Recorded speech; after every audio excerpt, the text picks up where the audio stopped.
механизм. Например, игрок становится вот сюда, вот прям на этот вот кубик.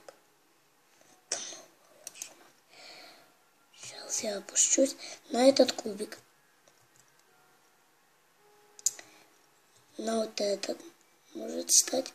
Но больше всего он не любит вот так втулиться.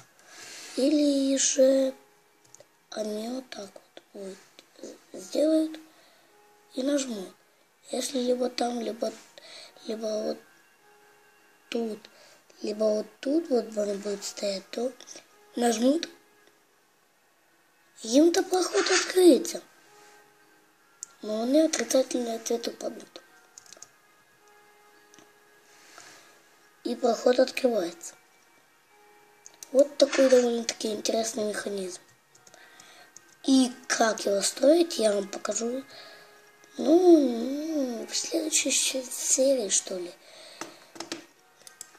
И вот такой под ним скрывается механизм.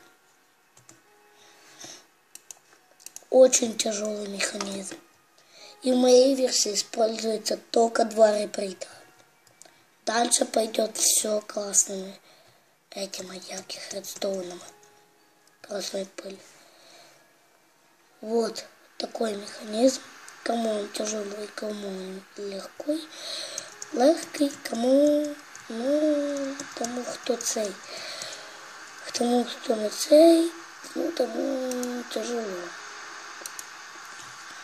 А вот умные люди, так кто это супер, вони знают.